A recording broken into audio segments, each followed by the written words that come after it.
Thank you for having me and my wife tonight.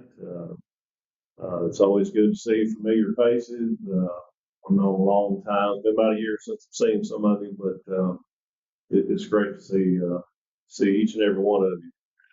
Just appreciate so much this opportunity to come here and discuss some important matters involving evangelism. I commend you for planning these lessons on this topic. It's a very important topic, and I appreciate the prayer that just prayed because we need to pray about world events because it is getting bad out there, and it can affect us right here in McNair County. Things get bad enough, and I think a lot of problems that we're seeing in our world today, it all goes back to what you're talking about in the series, evangelism. Maybe a lack of evangelism, and of course, when there's not enough evangelism, things get bad, people turn bad, and things break down, and you have many of the problems that we see today. So let's get into this topic here on evangelism. I think when I first started talking with Brother Darren, we were talking about your text messaging back and forth about maybe dealing with the aspect of fear and anxiety, maybe that goes along sometimes with evangelism.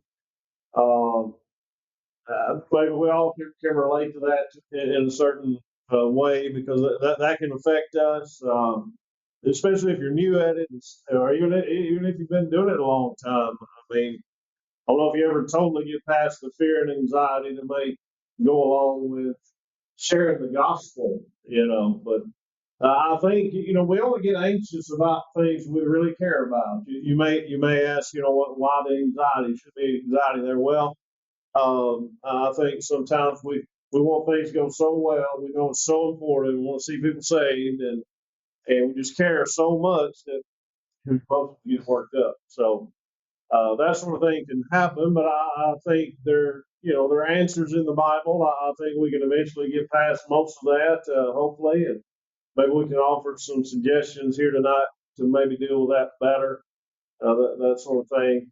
I do want to save the last 5 minutes to share with you something pertaining to evangelism that's very near and dear to my heart. And so I'll hear the bell, and wherever I'm at in this lesson, we just have to swap over to talking about a matter I wanted to share with you. It involves evangelism, something I'm excited about, and there's so many ways to do it. We'll get into that. Maybe some ways that maybe you might be evangelizing, you may not even realize. That's the best form of evangelism when you're just going about your daily activities, serving God, living your life, and just sharing the gospel naturally. Just flows in the conversation. And there are other ways. We'll talk about that as we go along here. First of all, this what about overcoming anxiety and fear and that sort of thing? What about dealing with fear? And again, if you've ever approach someone to invite them to church or to have a Bible study or talk to them about their soul, and you start feeling anxious and afraid, if a little fear trickles in, we know what it feels like, if you've ever experienced that sort of thing. If that's ever happened to you, I want to tell you that you're in good company. You're not alone. It happens. It happens to the best of us. So don't get down about it. There is the good news is we can get past it. But if it's ever happened to you, you are in good company. And not only does it happen, maybe your friends and family, but in Scripture, there's one example in Scripture I wanted to turn to in 1 Corinthians chapter 2, 1-4. Now this kind of surprises me here, because the last person you expect to be experiencing fear or anxiety as he tries to spread the gospel, share the gospel, and evangelize, and so forth. The last person you expect to experience fear would be the Apostle Paul, right? But you read 1 Corinthians chapter 2, the first 4 verses. Now, I'm not saying he was like this everywhere he went, but when he came to Corinth, notice how he describes his feeling. And by the way, from what I have read, the number one obstacle, the number one hindrance when Christians are surveyed, what's the greatest obstacle to sharing the good news about the gospel? What's the greatest obstacle for Christians, when it comes to evangelism? It's always, this is the number one obstacle, is fear. Fear holds us back. Fear hinders us. You know, we got somebody on our heart. We make plans to go talk to that person, or we might want to call or text or message them in some way, or go make a visit, and we develop this fear, this anxiety, and I don't know what we're afraid of. Maybe we're afraid of messing up. Maybe we're afraid of failure. Maybe we're afraid of being misunderstood. Maybe we're afraid of being um, made fun of. Or maybe we're afraid of losing a friend. You start talking about serious matters in the gospel. You're either with him or against him. Um, I knew some guys in college, and we 3 or 4 of us, we had a serious conversation about biblical matters.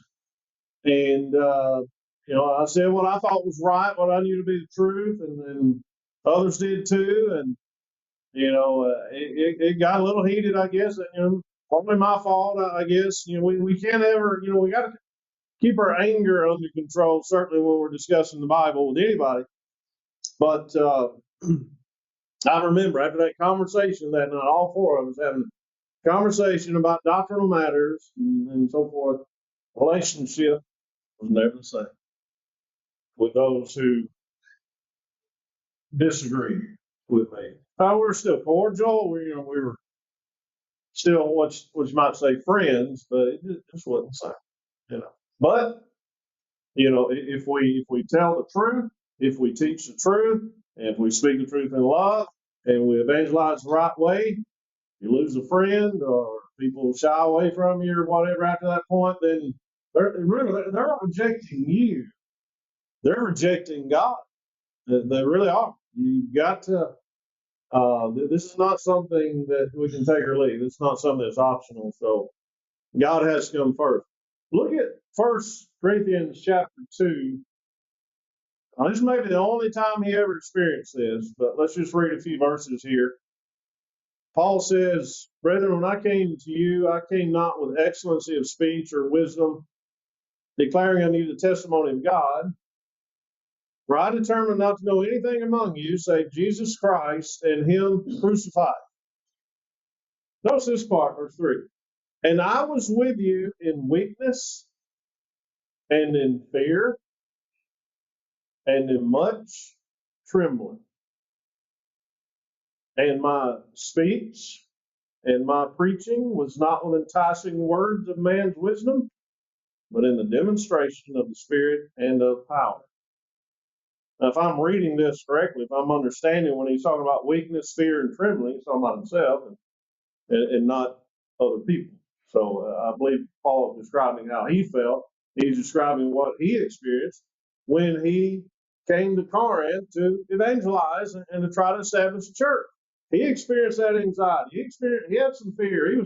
He's shaking a little bit. He was trembling a little bit. So that's why I say we're in good company. If you ever experience fear when you try to share the gospel with someone, well, just remind yourself Paul did too at least one time in his life. Now, the mysterious thing is, strange thing is, what's Paul afraid of? What caused him to shake in his boots, so to speak? What was he afraid of? Now, Paul, I mean, I don't think he's afraid of dying. I mean, he might be persecuted. He faced persecution and so forth in various places. I don't think he was afraid of that. so much.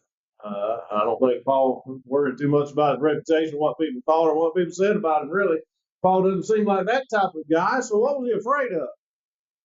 He, I may not be understanding this fully, but I think about the only thing, based on what I've read about the Apostle Paul, there's only one thing that scares Paul.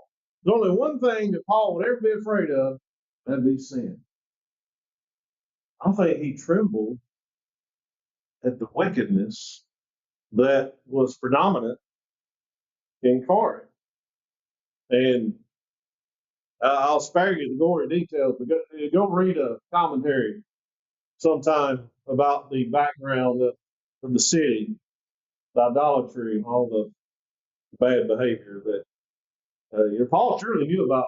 How wicked this city was. I think just being in the presence of such wickedness, but that's that's where the gospel needs to go, right?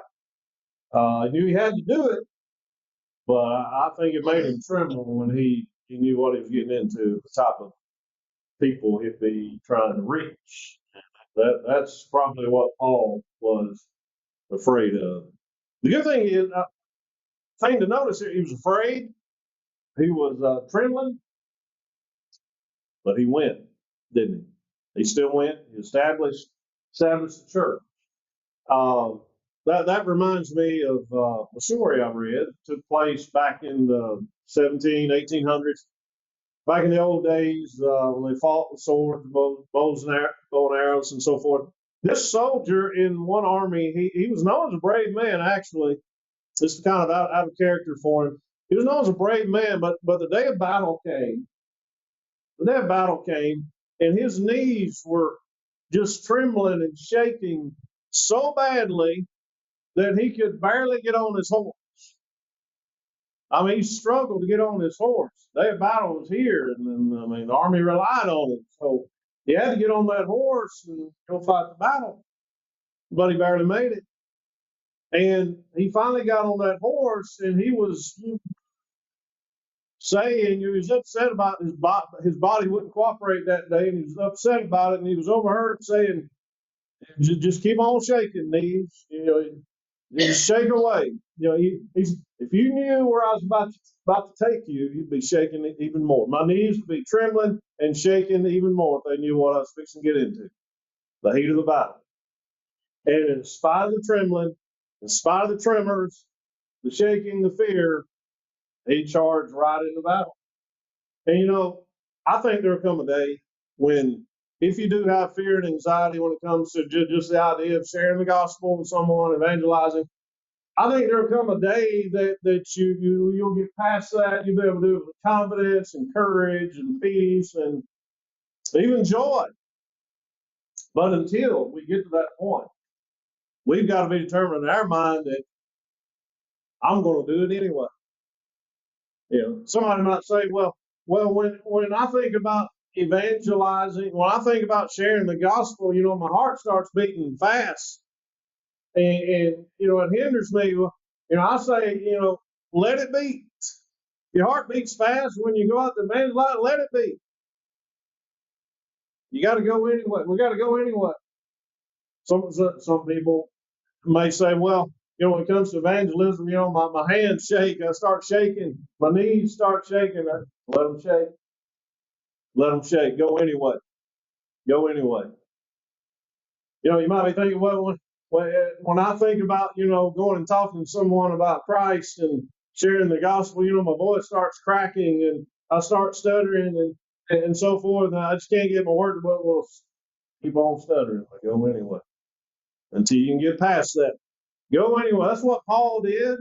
He may have stood before the people of Corinth, the knees shaking, stuttering, but he got the message out and people obeyed the gospel. So, but till we get there, we just have to push on through the fear, push on through the anxiety. Now, to share a few things that may help with fear and anxiety, the Great Commission, Matthew 28, 18 through 20, we know it well. Matthew 28, beginning in verse 18, Jesus said, Jesus came and spake unto them, saying, all power is given unto me in heaven and in earth. Go ye therefore and teach all nations, verse 19, baptizing them in the name of the Father and of the Son and of the Holy Spirit, teaching them to observe all things whatsoever I have commanded you. And lo, I am with you always, even unto the end of the world. Great. Couple of things to notice there. I think there's a book entitled "Go Ye" means "Go Me." Interesting title. Applying. That's where it comes from. Applying the Great Commission. Now, some people say it just applied to the apostles, but I don't think so. How else you gonna have a church? How else you gonna make new converts unless every church in every generation is dedicated to evangelism? So I think it applies certainly first to them, but it applies to us as well. So go ye means go me. Notice he's commanding. It's not optional. He didn't say he didn't give us a way out of that, did he? He just commanded. So, if I'm letting fear hold me back from sharing the gospel, I got to remind myself, well, this is a command. Just like baptism, it's like singing, giving, so forth. We're commanded to share the gospel. Someone said, we can't go to heaven alone. We got to take someone with us. Got to take others with us. That's what evangelism is all about. But to help us with that fear and anxiety, notice at the end of verse 20, Jesus said, I'm with you. I'm with you always. Isn't that comforting? Before we go knock on that door or hand out literature or make that phone call or however way you're evangelizing, you remind yourself God's with me. Doing the right thing, obeying the commandments. God is with me. He's on my side. I think you'll find courage you didn't know you had. I think you'll find peace and maybe calmness. Get past some of that fear and some of that anxiety. Keep this in mind. I read about a preacher one time. He was in a big city, and the man was just standing there on the corner of the street. The preacher never met the guy before, and the preacher went up to the man, put his hand on his shoulder, and he asked the man something to the effect, "Sir, you don't mind me asking, are you a Christian? Just want to know if you're a Christian." And that man so rudely turned to him and he said, "Would you mind your own business?" Comes that preacher, "Mind your own business." Preacher, not to be outdone, he said, "Sir, this is my business. This is my business." Now, don't let anyone tell you it's none of your business. They're so now, our neighbors, our friends, it is none of our business what kind of car they drive, what kind of house they live in, what color the carpet is, how they cut their hair, whatever. That's none of our business. Whether or not they're saved or lost, the Great Commission makes that my business, makes it your business. We have a right to ask. We have an obligation to tell. That's what the Great Commission is all about. Also, reminding yourself of the Lord to come back. When I know that anxiety tries to hold us back from talking to someone about their soul. We can maybe get past some of that fear by reminding ourselves, the Lord, He can come back at any moment. Sometimes I think about that during temptation. The Lord, He could show up at any moment. So we might be thinking, well, I'm too afraid to go talk to that person today. Maybe tomorrow, maybe next week. Well, we might have that opportunity, we might not.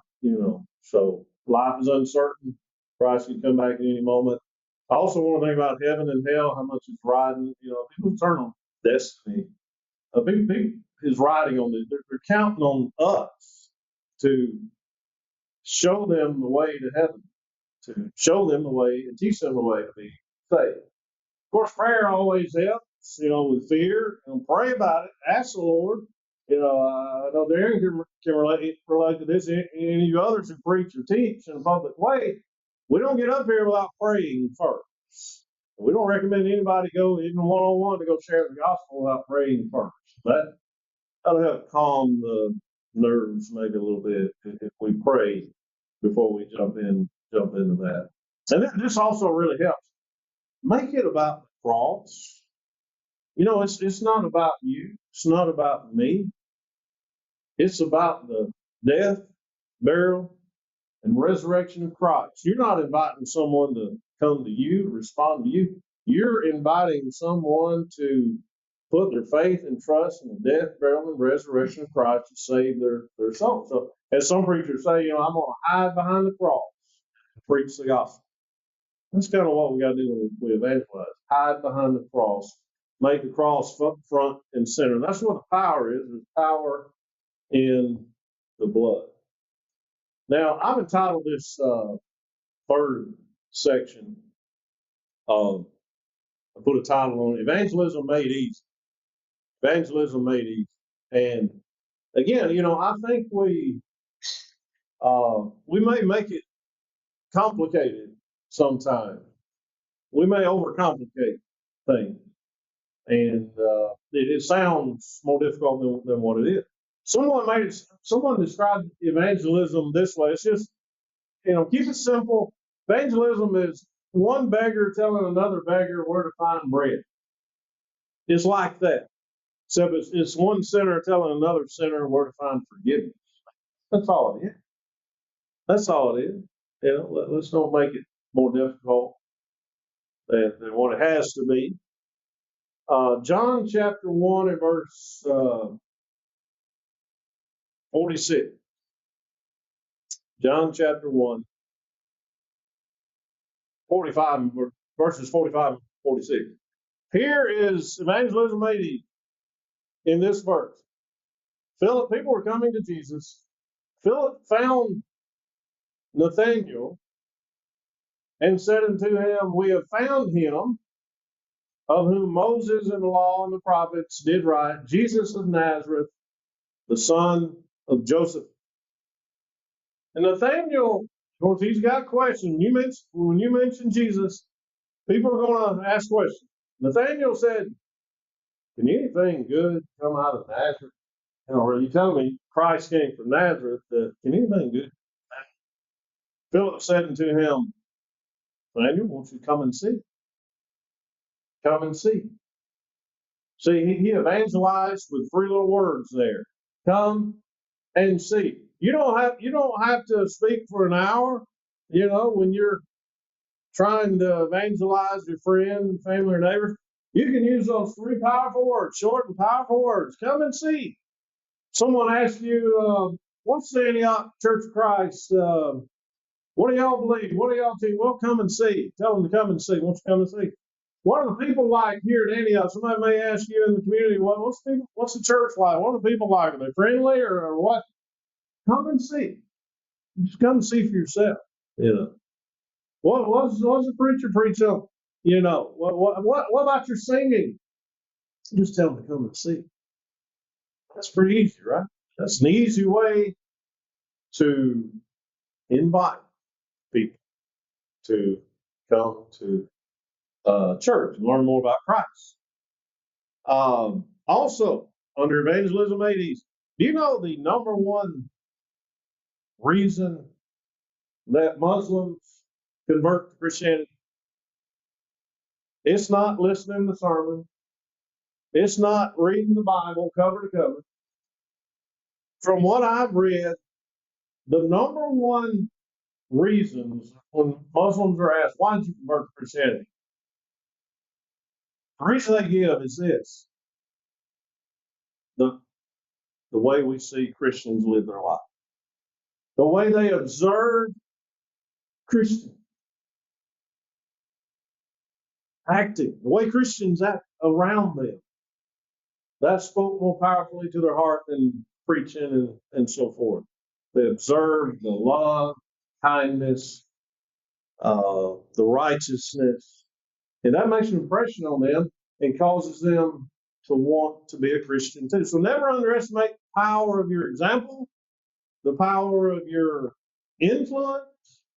So when you're trying to set a good example before others, that's a form of evangelism too, right? That's a great way to evangelize. It can have a powerful effect on people's lives. Can you hand out tracts? Evangelism made easy. Can you hand a tract to someone? I love tracts that stood the test of time. And powerful stories about how much good tracts have done in the church and down through the years. I was listening to one preacher one day. I can't remember if it was him or a friend. He was talking about working in a factory, and this Christian, remember the church, he had the habit of, you got your workstations in the factory and so forth, and he was in the habit of, him and his friend had been talking about the Bible and so forth. But I don't know how often, I don't know if it was every day or once a week or so forth. But when he walked by his friend's station, he'd just put a tract down there, gospel tract, and walk off and go to his station and do his work. And one day he forgot to bring a tract to work, and he didn't leave a tract at that guy's station. And that guy met him later, I guess lunch or sometime. He went up to him and said, "Where's my tract? Why didn't you leave a tract? I look forward to reading those. Why didn't you leave one?" He apologized. Well, I'll bring it next time for sure. So, uh, handing out tracts, gospel tracts, powerful way to evangelize. Now we have to be careful. I know there's rules, whatever place you work at. You want to give your employer an honest day's work for an honest day's pay. You want to respect the rules at work and so forth. But if you can find time at lunch or before work or after work, sure there may be time. Think about that book, Muscle and a Shovel. I know you've heard of Muscle and a Shovel. The whole book is about a conversation these two about the Bible. These two guys had at work.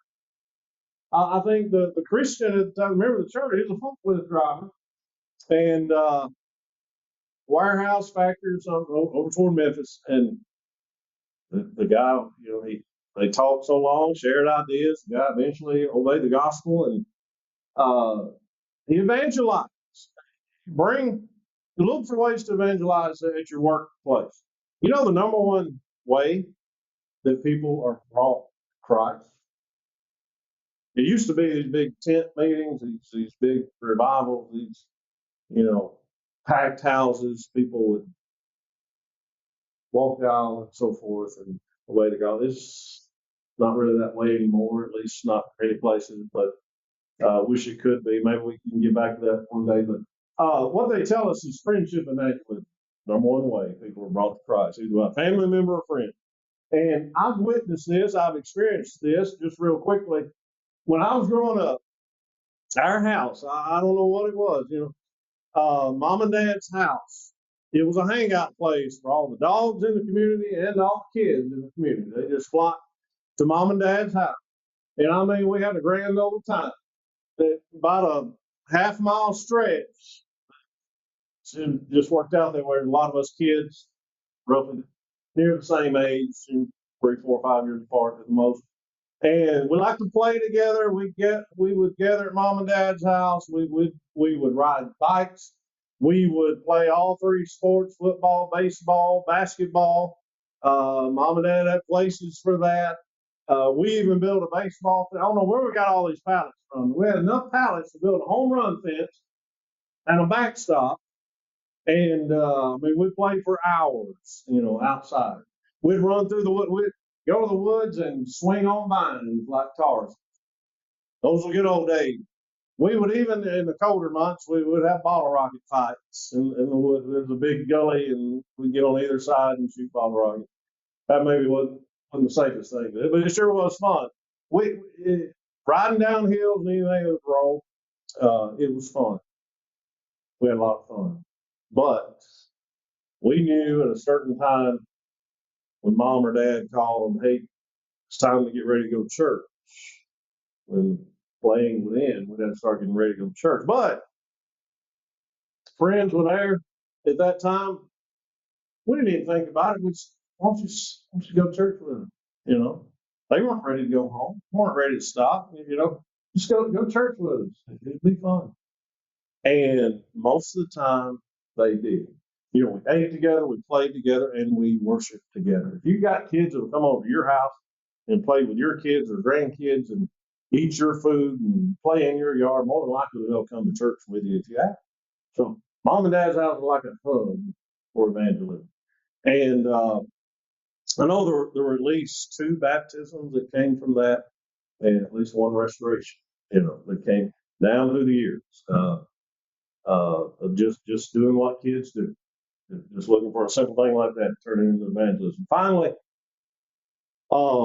this last thing under evangelism made easy, it's near and dear to my heart. I'm not crazy about Facebook. I don't use it extensively. I started a page. Of course, Laura posts stuff in the church and so encouraging messages and verses, so forth. But I started my own page and for this main reason.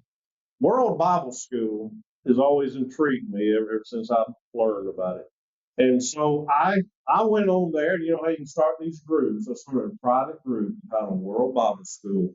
And I'm happy to tell you tonight that we have 25,000 people in that one Facebook group throughout the world. I mean, I'd like to have more Americans. I'd like to have more from Mickey, Raymer, Eastview, and so forth. So, but we've got people from Tanzania, the Fiji Islands, uh, Africa, England, and certainly some in America I've seen come through there. It's one of the highlights of my day when I get on my phone and I've got people asking to join the group. And I control it, who comes in. I control what's posted. That's why I set it up that way. You don't want people going crazy with it. Now, two things about World Bible School. I didn't ask World Bible. I didn't contact them and ask them before I did. You've heard that old saying, "It's better to ask for forgiveness instead of ask for permission." So I guess if they get on me about it, I'll ask for forgiveness and I'll take it down. But until then, I'm on a roll with it. It seems to be going good, and hopefully it's doing some good out there. And the second thing is, as far as I know, again, World Bible School stood the test of time. As far as I know, now I'm a busy man. I have not checked out every lesson. I have not checked out everything there is to know about World Bible School. I hope and pray they're sticking with the truth. I know we got some people trying to change on us in the brotherhood, but I hope and pray World Bible School never changes because they have some wonderful tools. They have a wonderful program, and it's very, very effective. I remember when I was a little kid growing up at Acton, I remember hearing about older ladies who were study helpers.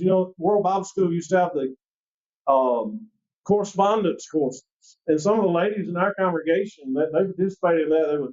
People would mail in their lessons from overseas, and these ladies would grade the lessons and maybe send a note or mail it back and forth. Correspondence courses, and then hopefully that will lead to a person obeying the gospel. But now the World Bible School's got fancy with it.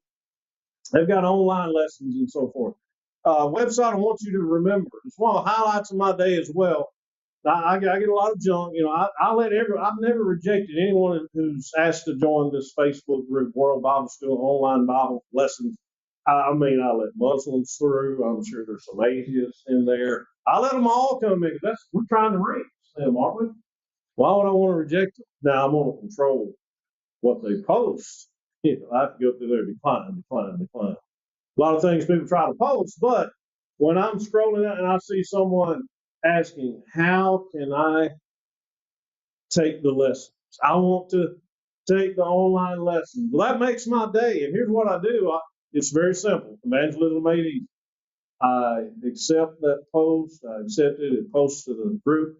And then in the comment section, I like it or I love it. In the comment section, I type these wonderful letters, www.worldbibleschool.org. That directs them to the website, and you register, study. It's just that simple. It teaches them how to obey the gospel. Two websites I want you to remember: www.worldbibleschool.org. You don't have to do it on social media. You can text it. You just pull up the website and share. We'll share from one of this community. www.worldbibleschool.net is also their other website that has tools and resources for churches to use and so forth. I appreciate your time.